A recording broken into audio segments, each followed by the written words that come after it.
Sugeng Dalu rahayu dari Timur Bengawan. Ketika kita melihat sesajen ditendang,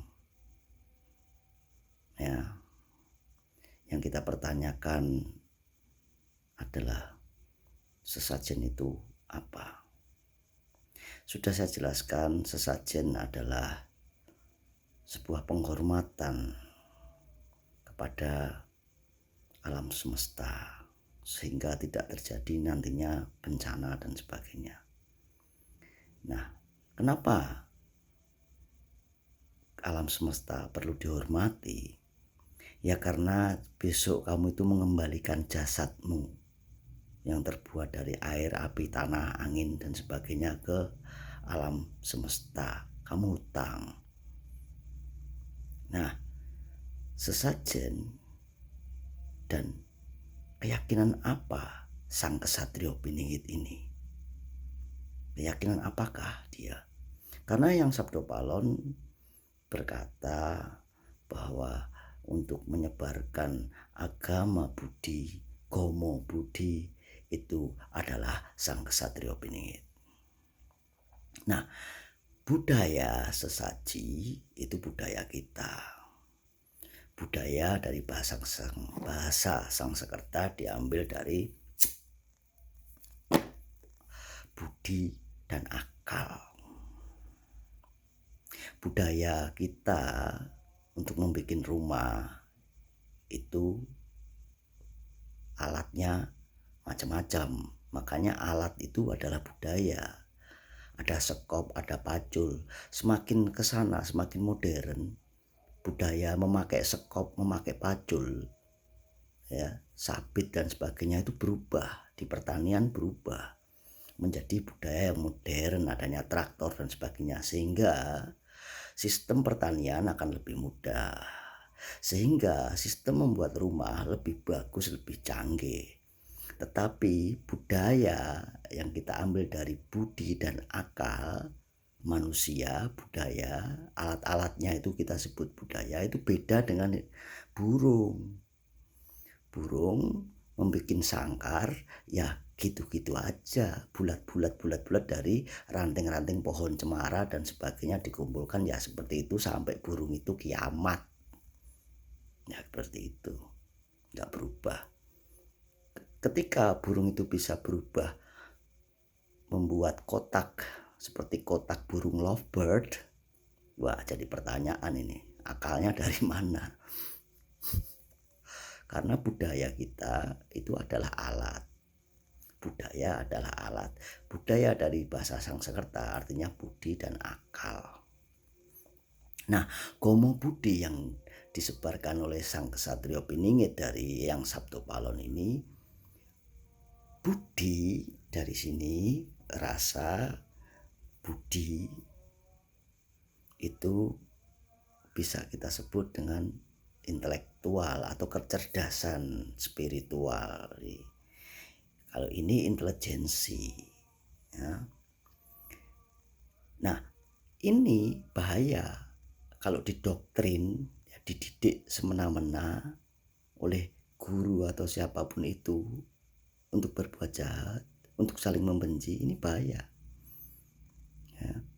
Dari doktrin itu sudah saya jelaskan bahwa kita itu sukarela menanam bom di sini. Bom untuk menghancurkan diri kita dan orang lain secara sukarela. Nah, dulur semuanya, ini monolog. Susah sih, kalau dialog enak banget ya sama orang gitu ngobrol. Ini monolog. Monolog, prolog apa ya? Saya lupa, pelajaran sudah lama sekali. Ya, monolog kayaknya gitu kan. Nah, saya sedang monolog ini untuk besok kalau anak cucu saya melihat di tahun-tahun ke depan itu bahwa saya pernah stres gitu kan. Kembali lagi, budi itu kadang-kadang melupakan ini akal. Contohnya, ya, gampang contohnya. Tapi sebelum kita mengambil contoh, saya contohkan dulu apa itu metafisika dan gaib. Gaib dan metafisika yang sejati adalah ketika ada orang kecelakaan di jalan, kamu tidak tahu namanya, alamat rumahnya, tidak kenal, tapi kamu menolongnya. Nah, ketika kamu menolong, rasamu itu ingin menolong. Nah, ketika rasamu ingin menolong, tanpa kamu kenal siapa mereka, kamu menolongnya. Itu gaib itu. Dari mana rasa itu? Nah, tetapi beda lagi ketika ada orang bunuh diri di kereta api, di rel kereta api, tahu-tahu kereta apinya itu jurusan Yogyakarta, Jakarta itu lewat, tanpa kamu menggunakan akal, tahu-tahu kamu menolongnya, mendorongnya, tanpa kamu menggunakan berpikir bahwa nyawamu juga dalam sebuah ancaman besar, kamu bisa ketabrak kereta api itu sendiri. Tetapi kenapa kamu melupakan ini? Sebenarnya kamu tidak melupakan kecerdasan intelijensi atau akal atau otak ini, tidak. Tetapi otakmu sudah kamu didik sendiri bahwa prioritas utama dalam kehidupan adalah menolong, mengasihi, menyayangi manusia. Nah, di sini datanya udah kamu simpan nih. Data. Nah, jadi ketika budi atau rasa secara metafisika ini keluar menolong, kamu sudah punya data di sini. Makanya kamu tidak memperdulikan keselamatan nyawamu sendiri karena datanya sudah data yang baik. Nah, ini data ini makanya ini sama rasa ini harus sinkron. Nah, ketika datamu ini sudah data yang jelek, doktrin-doktrin tentang sesaji itu menyekutukan jelek dan sebagainya. Ketika budimu ini keluar, datamu di sini tersimpan bahwa itu jelek, itu nggak baik. Padahal itu hanya sebuah budaya. Maka perbuatanmu yang keluar yaitu tadi, perilakumu menendang sesaji itu sendiri.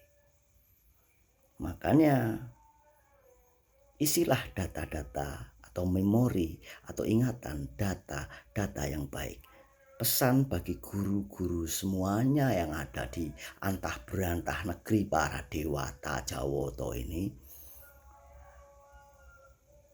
didiklah dengan baik dan benar muridmu. Karena tidak boleh berbohong dengan muridnya. Tidak boleh berbohong. Tidak boleh memasukkan memori data-data yang kurang baik. Karena budi atau metafisika gaib yang keluar itu berdasarkan data dan menghasilkan perbuatan.